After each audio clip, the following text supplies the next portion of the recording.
Nahak feet 2,000 wangba tower amagi matonda kumnarakpasu yadana pannana lairabadi kamdaugani. Becky amadi Hunter tower sibu karaba matungda kumnarakpa ngamkhibra natraga kumnarakpa ngamdana tower asigi matonda mathwai thakhrabra haibadu wari asidagi khangminasi. Wari asigi horakpada Becky gi best friend Hunter amadi Becky gi husband Dan makhoi ahum rock climbing tawrami makhoi ahum yamna nungaina harauna nunggi ching adubu karaami. Khanghaudana Dena hall amada makhut thingjalubadagi hall adudagi uchek ama paithorakpada khompham chahaudabadagi mahak makhada takhi. Laibak phabadagi magi thauri aduda yanduna laikhi adubu laibak thibadagi yaliba thauri adusu nanthoraki aduga Den makhada takhiduna mathwai thakhi. Madudagi chahi amagi matung Becky gi punse yamna sokchinna leirami yuda laichuraba misak ama oibata natana magidama wajariba mapadagi su lapna leirami. Mapana mabu Den gi wakhal kauthoknaba hairami adubu Becky na mapada hairami ai mabu kauba ngamoi ai mabu adum ningshingduna leigani kauthokpa ngamoi. Mapana hangki karigumba thodo aduda Den gi mahut nangoina siramba thoklabadi Denna nangna ngasi nasabu manghaliba asum tawramgadra tawroi aduna nangbu poklekliba yoglekliba namanapa aikhoi su khallu haiki. Mapagi wa tadana nakhoi kanamtagi wa taningde hairamaga Becky chathi mafam adudagi. Mapana Becky gi best friend oiriba Hunter bu mateng pangnanaba haiki adudagi Hunter Becky gi manakta lakhi makoi ani awa nungai wari sanarami. Becky gi awaba adu koknanaba adventure ma tawsi haina Hunter na haudoami. Sizinadraba feet 2,000 wangba B67 TV tower adu kardusi haina hairami aduga tower adudagi Den gi asi adusu haithanaba hairami. Becky na di yakide maramdi Den laikhidraba matung climbing thadokhrabani. Becky ayu hogolakpada Den ga mabani kaminaba photo amadi Den gi asi thamiba mafam aduda ngaihak yengaga laikhi aduga Hunter gi manak changaktuna hairami sibaki rabadi hingnaba hotnau haiba wahaisa Den na tattana hairamba wani fare aduna chatlasi nangna haiba stupid tower aduda. Asumna mabani harauna tower adubu kananaba lakhi. Lambida restaurant amada mabani fangki matangduda Becky gi phone su low battery oikibadagi waiter amada charge tawfam hangki waiter duna charge tawbagi extra charge lowi haina khumlaki. Hunter na amu waiter duda B67 tower adu kayam lapi bage sidagi haina hangbada waiter duna ada angangba mangalama uriba sini haiki. Becky ga Hunter ga thongnau adudagi yamna lapna mangaladu uki. Becky na Hunter da hangki karigino angangba light ama thalibasi Hunter na karigumba aircraft sing paibada maingal asi uraga tower lay haiba khangnanabani haina khumaki. Pakumadu tabada makhoina kagadoriba tower adu yamna wangba tower ni haibasi khangnami Becky shu. Hunter na Becky gi phone gi charger adu lauduna makhoina phamiba table duda thaliba lem adugi bulb lokthokduna lem gi holder da charger gi pin adu thinjenduna charge tawrami. Asumna numitumadi mafam aduda pothare nongalaga mu tower gi manakta lakpa hore. Hunter YouTuber amasuni video namnamduna lakpana tower adugi mafam adu yoselaki mabani sum changsilakpada achauba langja hariba uchek anina saji ama charaga leirami. Saji adu lengbadona tawba duda hingliba male haiduna langja sing adubu tanthokhi. Hunter na saji adugi photo kaptuna hairaki hinghoba aduna angamba oiribani natra nangsu lamlaklabadi aphangba chanaba hotnaragadoribani. Asumna TV tower adugi makhong yorakpada Becky di tower dugi awangba adu ubada kibana masa niklami thauna halami hairami ai tower asi kaba ngamgani haiba thajadre. Hunter na thauna hablami ai yauribasidi akiba bumba thadokduna mai paknanaba hotnagadabani. Asumna makhoi ani tower asibu kaba horaklami. Tower adu yamna kuiraba mallaba oibana kolhing karami tekpasu yaurami. Becky su sumsum Hunter gi matung induna karami. Tangkai mu yorakpada asuki matik kanba nungshit sitlami. Makhoi ani leptana kakhatlami adubu Becky na makhayang tharubadadi kibana thalami maramdi madi chahi amamuktagi climbing tawrudrabani. Makoina sum kakhalakpada screw kaya amasu nanthokduna tarami. Sum kakhalakpana maton yogadoba khajiktang watlingaida Becky-na kairak aduda makhong thambaga screw amasu nanthokduna takhirami. Adubu makhoi anidi screw adu nanthokre habase khanglamde.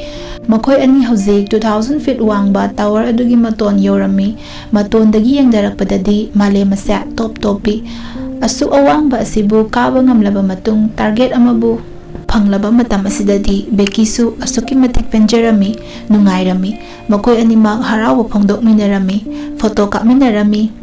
Hunter na purakpa drone camera adu puthokduna video su kaplami social media da thagatnaba. Makhoi ani asuki matik nungairami. Hunter na excited oiduna tower aduda makhutna ama yanduna laiki aduga Becky-bu photo kapnaba haiki. Adugi matung Becky-su taunaba haiki. Becky-su adum kina Hunter na haimanbadagi yanki tower aduda photo kapki. Becky-su asumna tauba sina kiramba sing adu khara makhaidi koklawoi khanki. Asumna makhoi ni yam harauki. Madugi matung Becky-na dengi ut adubu mafam adudagi thadaki kanna sitliba nuksituda telhanki. Becky mathamoi penjarami. Makhoi animak emotional oiki.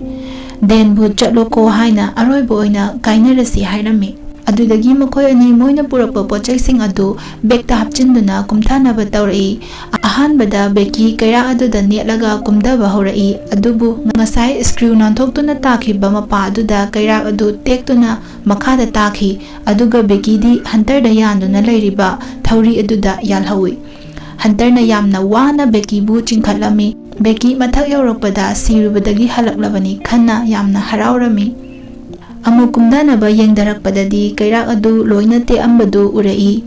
Makhoi phone adu puthokduna yengnarami. Adubu aduk wangkhraba mathak aduda network amata phanglamde. Aduga makhoina purakpa bag adusu makhada antenna lairiba aduda tatsinkirami. Bag tuda makhoigi thaknaba isingsu yaukhirami. Hauzik makhoi ani feet 2,000 wangba tower asigi mathakta kumdarakpa yadana lairami. Koiba adudasu kanasu leite leire haina khalabasu makhoina lauba ngangba haiba taba ngamgadaba nate wangkhraba mafam adudagi. Makhoi anina sum koina yenglakpada tower aduda emergency box amadi yauramma thengnarami. Madubu hangdoktuna yengbada flare gun amadi binocular yaurami. Binocular duna yengbada gari ama khamduna leibadudi urami. Adubu lakmanbana makhoibu ubigadaba leite. Hunter na magi phone adu amuka yengami. Aduda ngasai tower gi makhada thagatkiba post da light comment pinarakpa adu urami. Sina haibadi tower asigi makhawaidadi network phangi haibani. Aduna Hunter na message ama makhoibu kanbinanaba irami. Aduga Instagram da thagatlami. Masigi matung phone adu thauri aduda kisilaga makhada thadara ami. Network phangbaga message adu post tawkhinabagidamak fana kuina ngairaba matungdasu network phanglamde. Adudagi phone adu Hunter gi khumuk ama lauthokduna khumuktuda haptuna makhada langthaki. Makha yauraga network phangaba matung message adu post tawduna makhoibu kanba laknabagidamak makhoina mu binocular duda yengbada urami nupa ama phone wari sanaraga chatpa adu nupa aduga loinana hui amasu leiba urami. Adubu makhoina leiriba adu wangankibana makhoibu ubiba makhoigi khonjel tabiba haibasa oithoklamde. Becky-na magi khumuk lauthokduna makhada thadaraklami. Makhoi leiri haibagi sign pinaba. Nupa aduna makhona matabadagi yengthokpada khumuk adubudi ure. Adubu hanadagi leiramliboi khanduna adum kaisum khandana nupa adu chatkre. Matangda Becky-na flare gun kapnanaba tawrakpada Hunter na khamki haiki numidangi matamda oina kapse. Numidangdadi flare gun na kapadu mayek sengna ugani. Asumna mabani numidang oiba ngaiki. Sum phamna Becky-na magi phone duda denga mabani luhongbagi video yengami. Video duda mabani na harauna jagoi saduna leiba adu Hunter na nakandagi yamna nungaitabagi mawongda yengduna leibadu Becky-na uki khanki. Kaigino ni haina tanjaduda Hunter na flare gun kapnanaba hairakpadagi Becky-na flare gun adu kapki. Aduga phone gi torch tu haiki. Camping tawba lakpa mioising aduna makhoibu uki. Adubu makhoigi mateng pangbirambagi mahut makhoina purakpa gari adu puduna chatki. Asumna mabani thazaba pumba mangduna nungaitana leiki. Sum thengchilakpana mabani tumthokirami. Aduda Hunter makhada tage tawbada Becky-na fahaurami. Matang aduda Huntergi makhongda tattoo ama 143 haina yambadu Becky-na urubada mahak ngakpa charangnaba chingnaba fauki.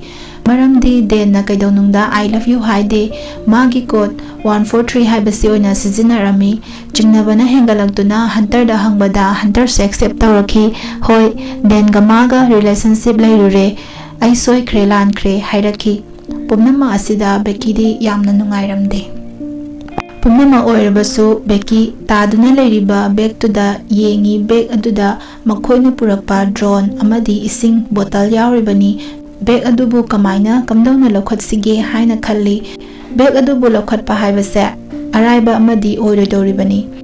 Hunter na bag adubu laurunaba thauri adugi matengna makhada kumdaba horaklami.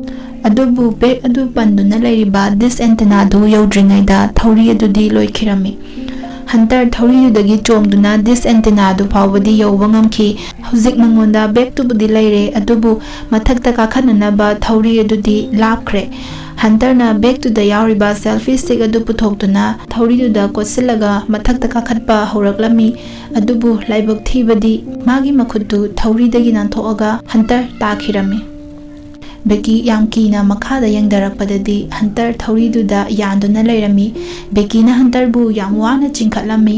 Becky bag to dagi ising lauthokduna thaklami. Hunter su thaknanaba hairami. Adubu Hunter na yare horengi khao hairaki. Khaluko numit chupa chabadi lairedana ising phawba thaklaktraba Hunter na ising thakningdre hairakpagi maram. Becky na paper amada mateng pangnanaba message ama irami. Aduga drone aduda fix tawraga drone adubu paiba horaklami. Adubu laibak thiribadi drone gi battery loigadawrami.